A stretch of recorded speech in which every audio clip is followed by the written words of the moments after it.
guys, this is Himanshu Ranjan. Today I came up with one of the important video for all of you. Today I am going to discuss with you the previous year question paper for the post of senior assistant finance का। ठीक है, जैसे कि आपको पता है कि कुछ ही दिनों पहले राइट्स लिमिटेड में वैकेंसीज आया था for the post of senior assistant finance का। तो आज हम सीनियर असिस्टेंट फाइनेंस का ही क्वेश्चन पेपर डिस्कस करने वाले। ये जो पेपर हम अभी डिस्कस करेंगे, ये पेपर हुआ था एयरपोर्ट अथॉरिटी ऑफ इंडिया में जो वैकेंसी आया था, तो उन्हीं लोगों ने पेपर कंडक्ट करवाया था सीनियर असिस्टेंट फाइनेंस का। तो मैं बता दूं, जो भी लोग राइट्स लिमिटेड का प्रिपरेशन कर रहे हैं for the post of senior assistant finance, तो आप लोग इस पेपर को देखिए। ये पेपर आप लोगों के लिए एज ए मॉडल पेपर का काम करेगा। ठीक है, सो हम इसमें पेपर जो भी इसमें क्वेश्चन अभी डिस्कस करने वाले हैं, ठीक है, कि किस तरह के क्वेश्चन पूछे जाते हैं। और आप लोगों का जो वैकेंसी आया था राइट्स लिमिटेड में, उसका भी पोस्ट का नाम है सीनियर असिस्टेंट फाइनेंस। ठीक है, तो आपको ये वीडियो काफी ज्यादा इंपॉर्टेंट रहने वाला है। ठीक है, तो आप आज का वीडियो पूरा जरूर देखिए। ठीक है, और वीडियो को लाइक कर दीजिए, चैनल को सब्सक्राइब कर दीजिए। जिस तरह का पेपर आप देखने को मिल रहा है कि एयरपोर्ट अथॉरिटी ऑफ इंडिया में किस तरह का पेपर पूछा है, तो इसी तरह का पेपर आपका भी आने वाला है। ठीक है, क्योंकि पोस्ट का नाम सेम ही है, तो ऑब्वियसली है कि आपका जो भी लेवल रहेगा पेपर का, इसी लेवल का पेपर रहने वाले हैं। ठीक है, so first of all I will tell you that if you are preparing for this examination, so courses are also available on himansuranjanclasses.in. Okay, so website link is also given in description box of this video. Okay, so आप अगर preparation करना चाहते हो for the post of senior assistant finance का, तो इसका courses available है himansuranjanclasses.in website पे। तो वहां पे कोर्सेस परचेस करिए, वहां पे वेरियस सब्जेक्ट वाइज और आपका टॉपिक वाइज एमसीक्यू है। इसके बाद वेरियस पीएसयूज का भी आपका क्वेश्चन पेपर मिलने वाला है, जिससे कि आप प्रैक्टिस कर सकते हो कि क्वेश्चंस किस लेवल का पूछा जाता है।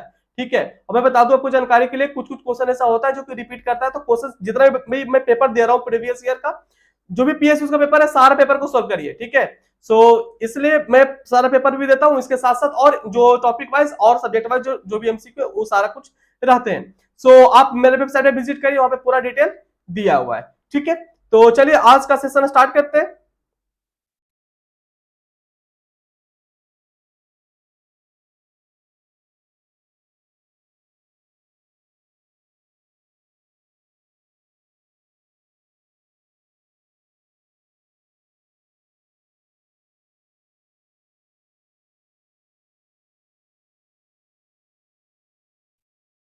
सो अभी हम डिस्कस करेंगे टेक्निकल पार्ट।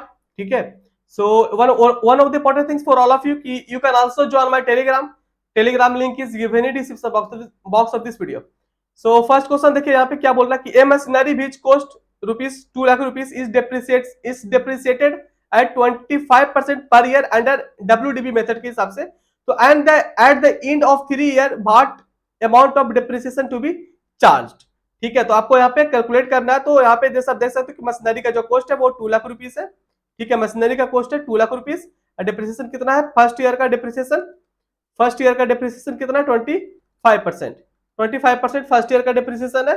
तो फर्स्ट ईयर का डिप्रिसिएशन आपका 25% है, तो आप इसको 2 लाख इंटू 25% कैलकुलेट करिए। आपका जो अमाउंट आएगा वो 50,000 आएगा। ठीक है, तो 50,000 इसको माइनस करिए, आपका अमाउंट कितना आ गया? 1.5 लाख रुपया। ठीक है, तो इसके ऊपर फिर से सेकंड ईयर का 25% डिप्रिसिएशन चार्ज होगा। ठीक है, तो 1.5 लाख का फिर से डिप्रिसिएशन 25%, तो 37,500 आएगा। ठीक है, 37,500। ठीक है, तो आप इसको 1.5 लाख से माइनस करिए, तो आपका जो अमाउंट बचेगा 1,12,500। 1,12,500 को पूछा था क्या क्वेश्चन में? What amount of depreciation to be charge third year में at the end of the third year. ठीक है, तो 1,12,500 इसको आप पे 25% इसको निकालिए। तो 25% जब इसको करिएगा, आप इसको 25% इसको करिएगा, तो आपका जो आंसर आएगा वो आएगा 28,125। ठीक है, 28,125। ठीक है, सो आपका आंसर हो जाएगा। ठीक है, सो इसका आंसर आ जाएगा। ठीक है, आगे बढ़ते हैं।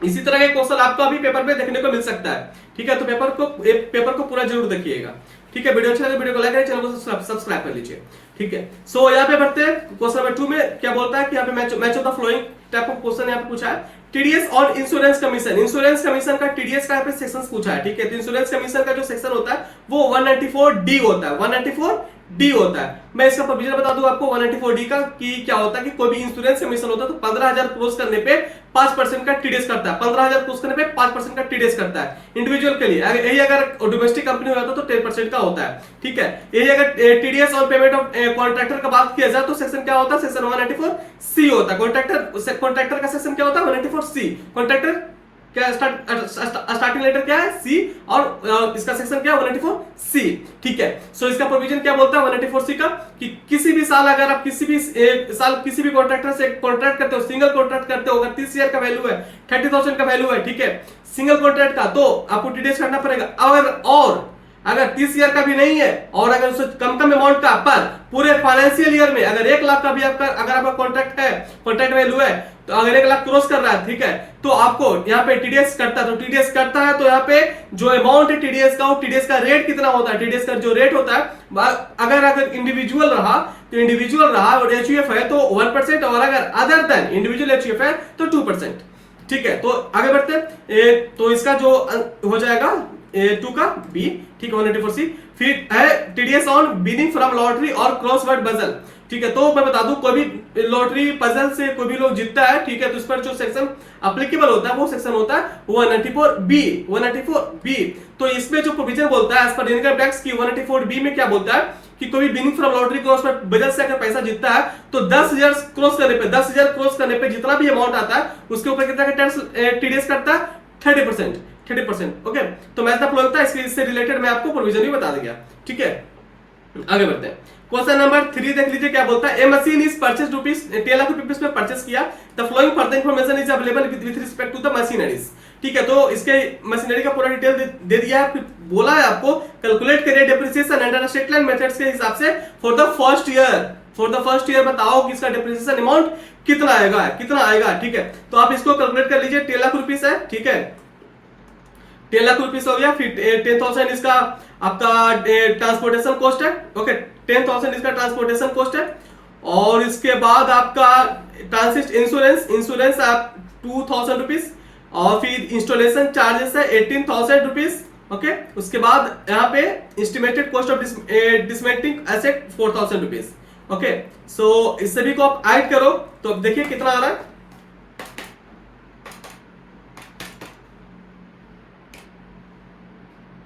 10 लाख, और फिर 10,000, फिर 2,000, फिर 18,000, फिर 4,000, ठीक है। तो 10,34,000 आ रहा है, ठीक है, 10,34,000 आ रहा है। और यहाँ पे एस्टिमेटेड ग्रोस रेसिडुअल वैल्यू आपको माइनस करना होगा, ठीक है। सो आप इसको माइनस करिए 24,000,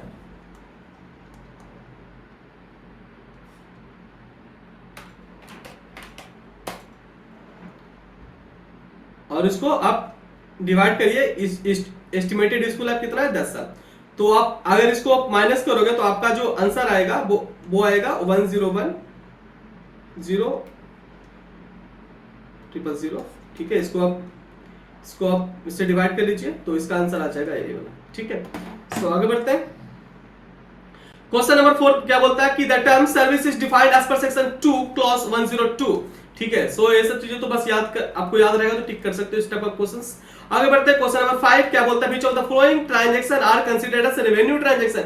इसमें से कौन सा ट्रांजैक्शन है जो कि रेवेन्यू ट्रांजैक्शन है, ठीक है। तो मैं बता दूं जो भी रेगुलर डे बाय डे में जो भी खर्चा होता है उसको रेवेन्यू बोला जाता है, और जो कि एक बार आप खर्च किया उसका बेनिफिट मोर देन 1 ईयर मिलता है उसको कैपिटल एक्सपेंडिचर बोलते हैं, ठीक है। तो यहाँ पे जैसे आप देख सकते हो कि पूछा था revenue expenditure, which of the following transaction considered revenue expenditure. तो जो भी एक्सपेंडिचर इनकम होता है डे टू डे तो वो रेवेन्यू के अंदर आता है। Expenditure income for repair and maintenance of fixed asset, ठीक है। तो 1 and 2। आगे बढ़ते हैं। क्वेश्चन नंबर 6 में क्या बोलता है, state whether the following statement is true और फॉल्स, ट्रू और फॉल्स क्वेश्चन पूछा, देखिए बोला क्या है, direct tax is generally regressive, नहीं डायरेक्ट टैक्स प्रोग्रेसिव होता है और इनडायरेक्ट टैक्स रिग्रेसिव होता है, उल्टा दे दिया है, ठीक है, तो इसका आंसर हो जाएगा ए।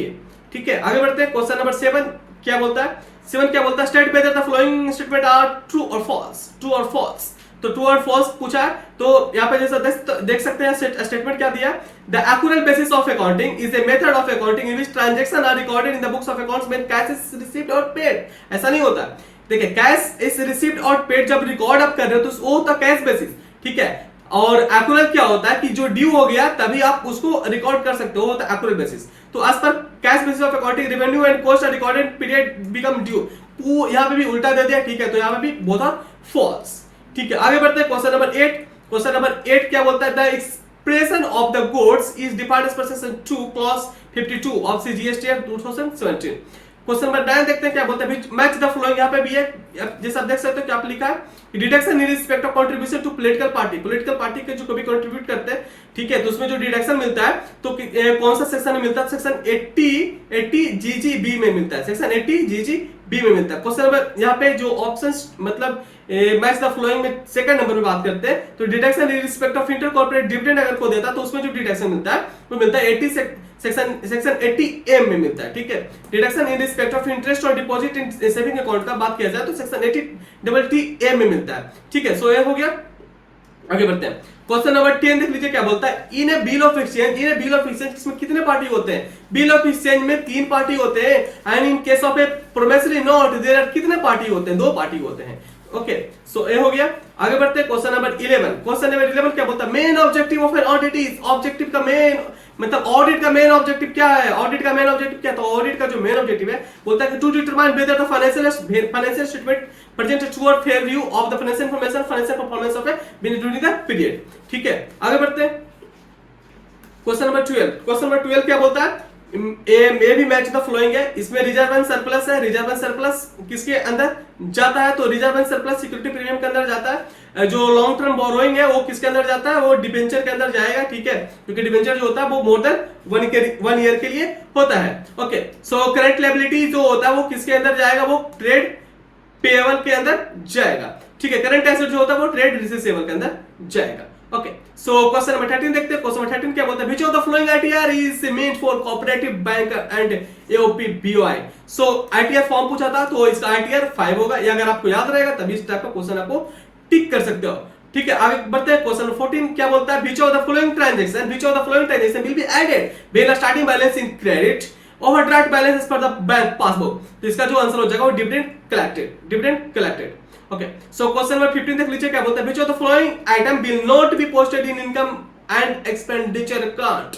इनकम एंड एक्सपेंडिचर अकाउंट जब आप बनाते हो तो उस टाइम कौन सा आइटम है जिसको आप पोस्ट नहीं करते हो, ठीक है, इनकम एंड एक्सपेंडिचर अकाउंट में, ओके। तो ये एनपीओ का क्वेश्चन है, ठीक है, तो इसमें जो आपका आंसर हो जाएगा वो सेकंड 3 और आपका जो 4 है वो आप इसको पोस्ट नहीं करते हो इनकम एंड एक्सपेंडिचर अकाउंट बनाने समय। तो क्वेश्चन नंबर 16 में बढ़ते हैं, क्वेश्चन नंबर 16 क्या बोलता है कि मैच द फ्लोइंग, आपसे यहाँ पे भी क्वेश्चन है, यहाँ पे जो क्वेश्चन पूछा गया वो ओवरहेड चैप्टर से पूछा गया क्वेश्चन का, ठीक है। सो बोलता है कि रेट्स एंड टैक्सेस जो भी है, सो उसको आप किस हिसाब से उसको वेरिफिकेशन करते हो, तो उसको फ्लोर एरिया के हिसाब से किया जाता है। कोई भी कैरेज इनवर्ड है और जब डिस्काउंट रिसीव्ड है तो उसको आप किस हिसाब से उसको आप वेरिफिकेशन करोगे, ओके। सो उसको आप करोगे परचेस ऑफ ईच डिपार्टमेंट के हिसाब से। अगर कोई लेबर का वेलफेयर में आप एक्सपेंसेस कर रहे हो तो उसको आप किसके हिसाब से जो एक्सपेंसेस है उसको वेरिफिकेशन करोगे, तो number of employ in each department, okay.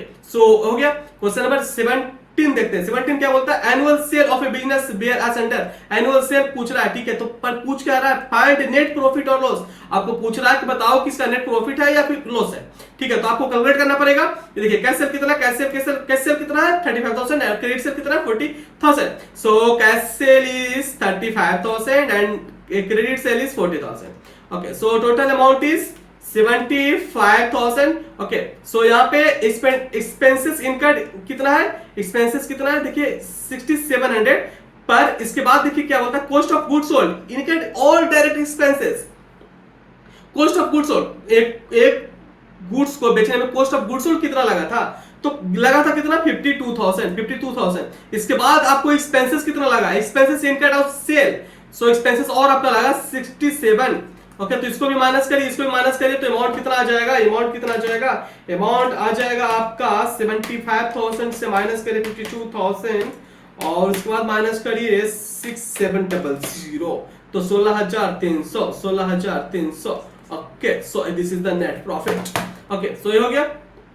आगे बढ़ते हैं, क्वेश्चन नंबर 18। क्वेश्चन नंबर 18 देखते हैं क्या बोलता है। Under section 80D of the income tax act 1961 deduction of dash is maximum is available to the. So मैं बता दूं आपको, जो सेक्शन 80D है वो होता है कि आपको 25,000 का डिडक्शन मिलेगा।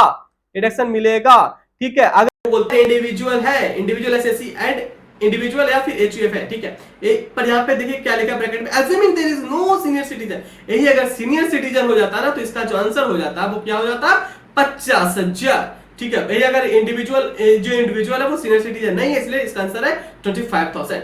ओके, सो आगे बढ़ते हैं, क्वेश्चन नंबर 19 क्या बोलते हैं, which of the following points are considered as advantage of the auditing.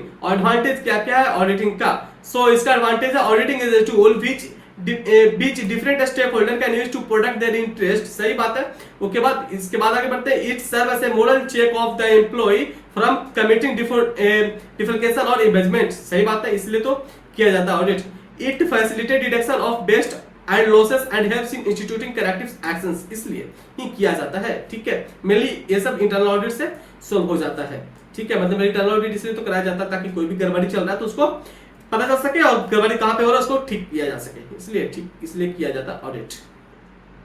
Gross profit का भी फार्मूला पूछा है, तो ग्रोस प्रॉफिट का जो फार्मूला है वो ये हो जाएगा, net sale minus operating stock plus net purchase plus direct expenses minus close stock. Okay, so these are all the things for all of you. I hope so this video is very important and relevant for all of you. Video अच्छा लगा तो video को like करिएगा, channel को subscribe कर लीजिए।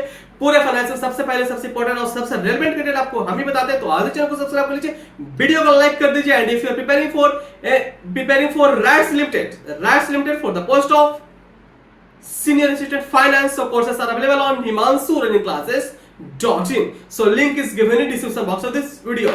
Okay, so thank you.